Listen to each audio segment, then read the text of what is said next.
Good evening दोस्तों, मैं ललनकांत आप सभी को अपने YouTube चैनल आस्था जीएस रिसर्च सेंटर में स्वागत करता हूं। दोस्तों, इन दिनों हम लोग भारतीय इतिहास पढ़ रहे हैं और भारतीय इतिहास के पहले ही लेक्चर में हम इतिहास की परिभाषा बता दिए थे कि मानव इतिहास के बीते हुए काल के घटनाओं के अध्ययन को हम लोग इतिहास कहते हैं।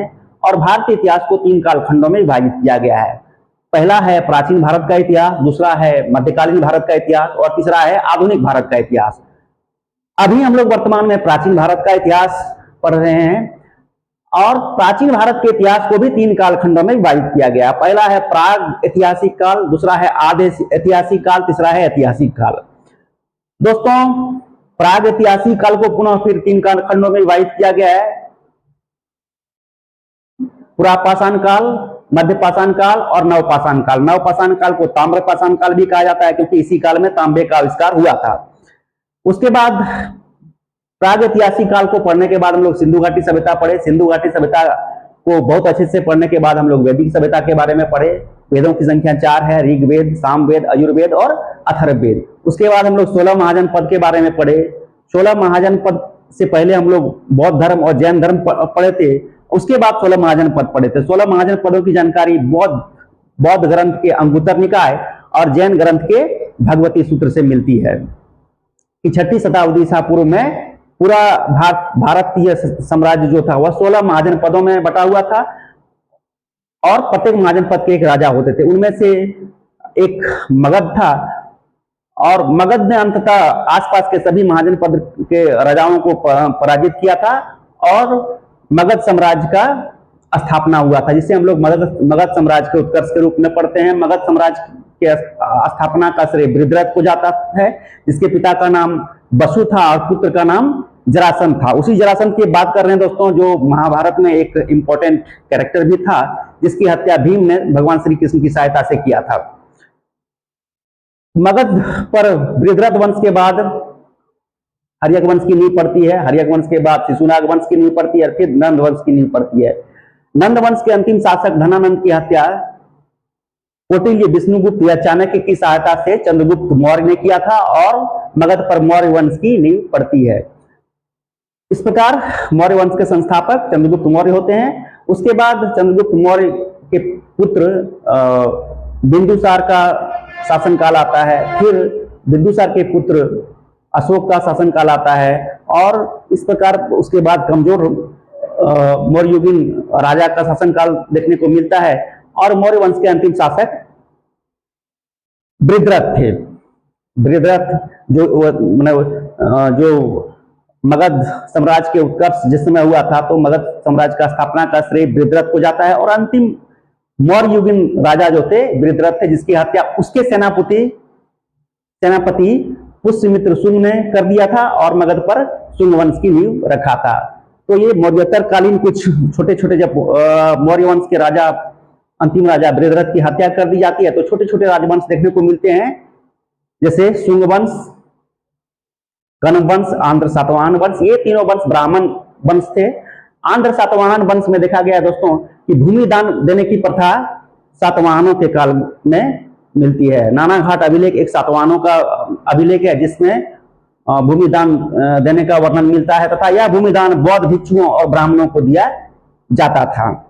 जब मौर्य साम्राज्य से बड़े साम्राज्य का अंत होता है तो छोटे छोटे वंश का उदय होता है। साथ ही देखा जाता है कि इस समय विदेशियों को आक्रमण के लिए उपयुक्त वातावरण का माहौल बन जाता है। तो उसी समय मौर्योत्तर काल में कुछ विदेशी आक्रमण भी देखने को मिलता है। पहले हिंद यूनानी थे, फिर पहलव थे, फिर शक थे और एक कोई और था। तो कालखंड के हिसाब से पिछले लेक्चर में हम बहुत अच्छे से बता दिए थे, आप देख लीजिएगा। उसके बाद दोस्तों हम लोग अभी वर्तमान में गुप्त साम्राज्य की स्थापना होती है। गुप्त साम्राज्य के बारे में आज हम लोग पढ़ेंगे। गुप्त साम्राज्य को हम लोग 3 लेक्चर में खत्म करेंगे दोस्तों। ये पहला लेक्चर है। तो आइए, मैं फिर से आप सभी को अपने YouTube चैनल आस्था जीएस रिसर्च सेंटर में स्वागत करता हूं। तो आज हम लोग जो पढ़ेंगे वह है गुप्त साम्राज्य।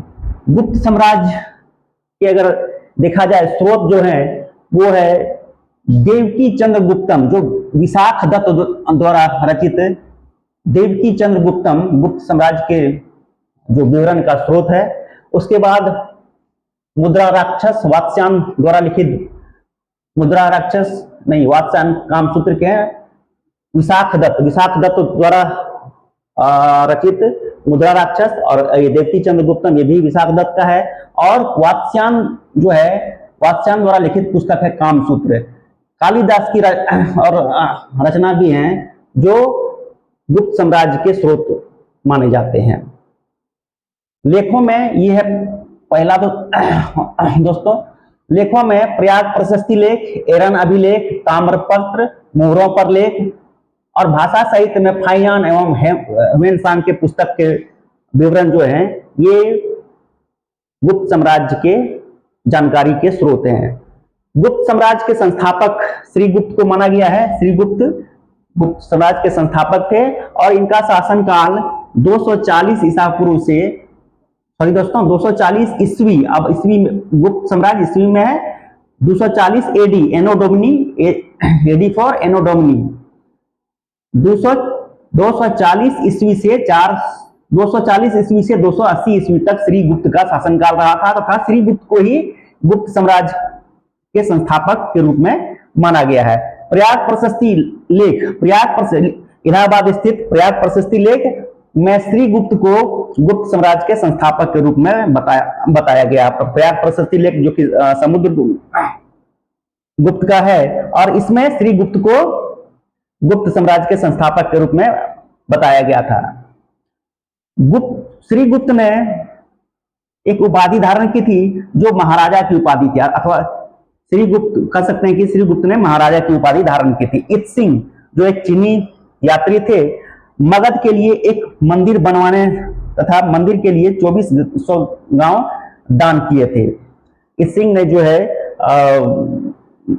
श्री गुप्त से आग्रह किया था कि मगध में एक मंदिर बनवाया जाए, जिसके लिए श्री गुप्त ने मंदिर के लिए 24 गांव दान किए थे।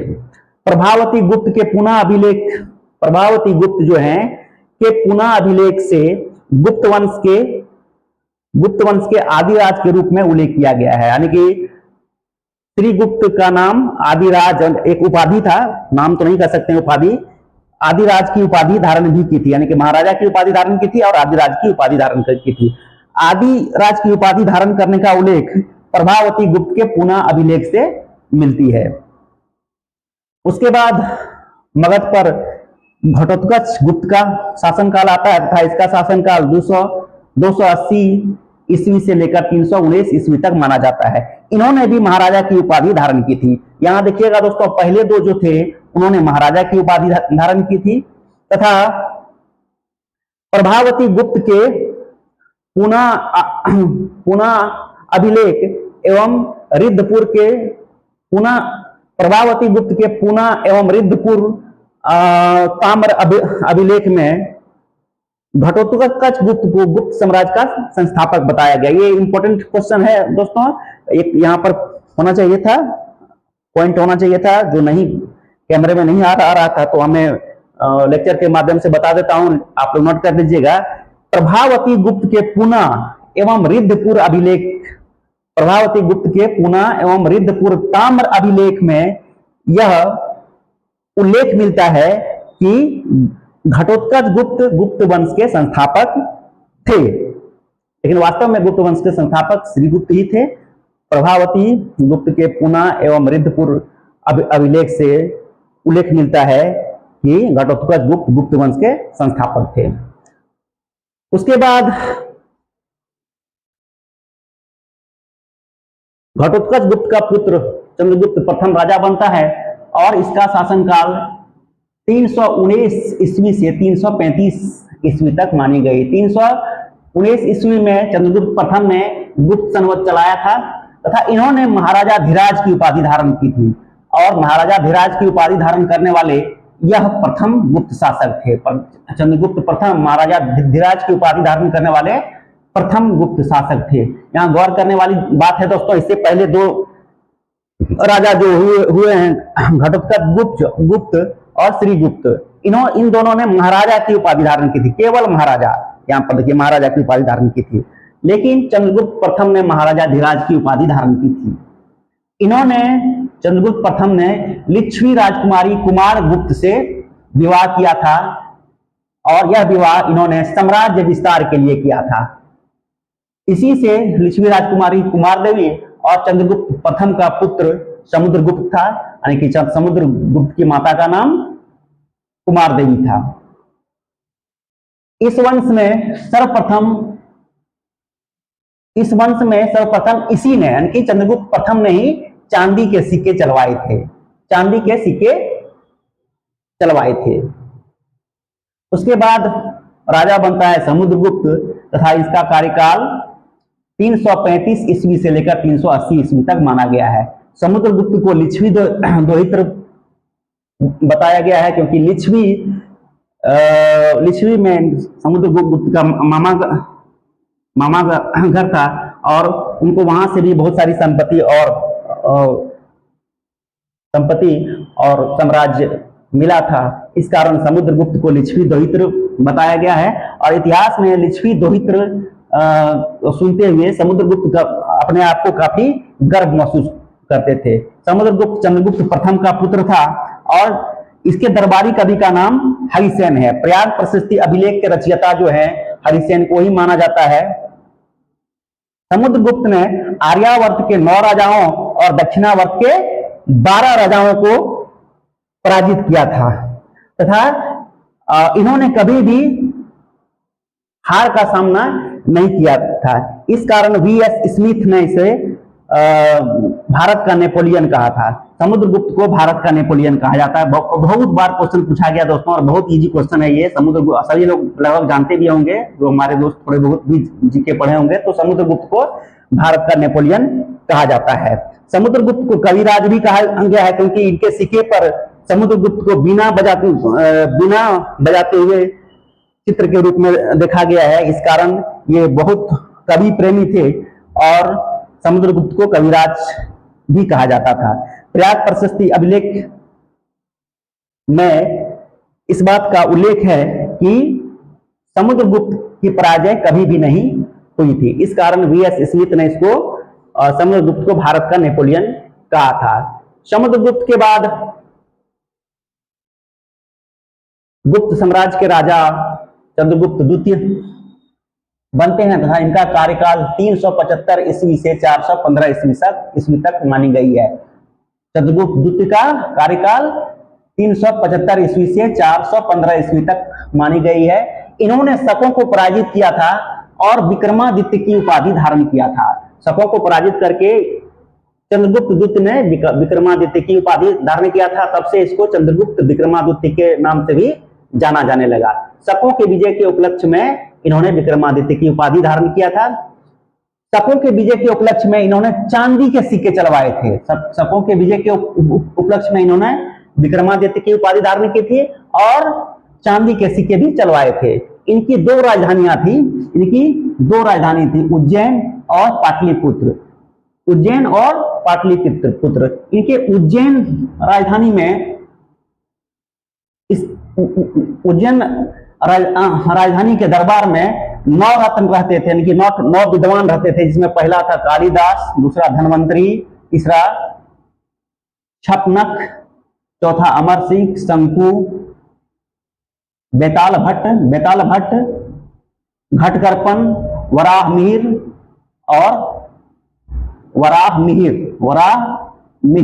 और वररुचि। ये सभी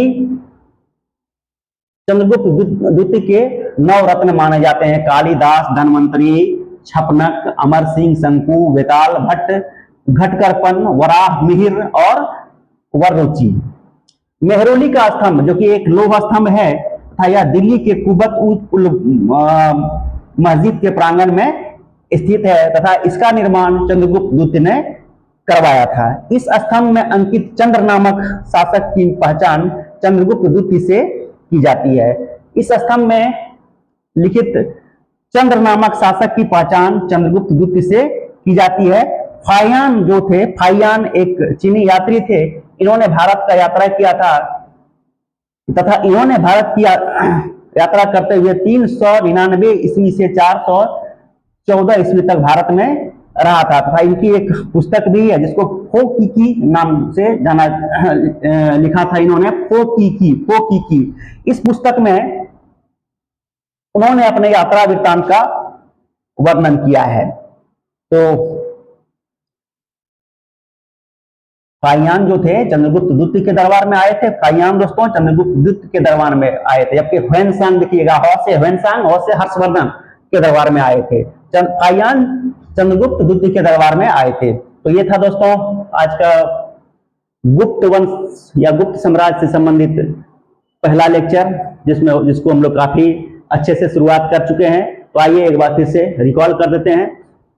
गुप्त साम्राज्य के अध्ययन का स्रोत अगर देखा जाए तो विशाख दत्त रचित देवकी चंद्र गुप्तम और विशाख दत्त की रचना ही है मुद्रा राक्षस, यानी कि देवकी चंद्र गुप्तम और मुद्रा राक्षस दोनों ही है विशाख दत्त की रचना। कामसूत्र, वात्स्यायन और कालिदास की रचनाएं जो हैं गुप्त साम्राज्य के जानकारी के स्रोत हैं। लेख में प्रयाग प्रशस्ति एक समुद्र भानुगुप्त का एरन अभिलेख जो है भानुगुप्त का है। ताम्रपत्र, मोहरों पर लेख, भाषा साहित्य है, जैसे फाहियान और ह्वेनसांग के लेख से भी गुप्त साम्राज्य की जानकारी मिलती है। गुप्त साम्राज्य के संस्थापक श्रीगुप्त को माना गया है, जिनका कार्यकाल 240 ईस्वी से लेकर 280 ईस्वी तक माना गया है। प्रयाग प्रशस्ति लेख में श्रीगुप्त को संस्थापक बताया गया है। इलाहाबाद में स्थित प्रयाग प्रशस्ति अभिलेख, जिसकी रचना हरिसेन ने किया था। हरिसेन समुद्रगुप्त के दरबारी कवि थे। तो प्रयाग प्रशस्ति अभिलेख में श्रीगुप्त को गुप्त साम्राज्य के संस्थापक बताया गया। इन्होंने महाराजा की उपाधि धारण की थी। इत्सिंग ने श्रीगुप्त से मगध के लिए एक मंदिर बनवाए थे और इन्होंने मंदिर के लिए 24 गांव दान दिए थे। प्रभावती गुप्त के पुना अभिलेख में गुप्त वंश के आदिराज के रूप में उल्लेख किया गया है श्रीगुप्त को। प्रभावती गुप्त के पुना अभिलेख में श्रीगुप्त को आदिराज की उपाधि के रूप में उल्लेख किया गया, यानी कि आदिराज ने श्रीगुप्त ने महाराजा की उपाधि धारण की थी और आदिराज की भी उपाधि धारण की थी। श्रीगुप्त के बाद इनका पुत्र श्रीगुप्त का पुत्र घटोत्कच गुप्त राजगद्दी पर बैठता है। इसका कार्यकाल 280 ईस्वी से 319 ईस्वी तक माना जाता है। इन्होंने भी महाराजा की उपाधि धारण की थी। प्रभावती गुप्त के पुना एवं रिद्धपुर ताम्रलेख से यह जानकारी प्राप्त होती है कि घटोत्कच गुप्त वंश के संस्थापक थे, लेकिन वास्तव में श्रीगुप्त गुप्त वंश के संस्थापक हैं। प्रभावती गुप्त के पुना एवं रिद्धपुर अभिलेख में उल्लेख है कि घटोत्कच गुप्त वंश के संस्थापक थे। उसके बाद घटोत्कच गुप्त का पुत्र चंद्रगुप्त प्रथम राजा बनता है और इनका कार्यकाल 319 ईस्वी से लेकर 335 ईस्वी तक माना जाता है। 319 ईस्वी में इन्होंने गुप्त संवत चलाया था और उसके बाद इन्होंने महाराजा धीराज की भी उपाधि धारण की थी। महाराजा धीराज की उपाधि धारण करने वाले चंद्रगुप्त प्रथम गुप्त शासक बने।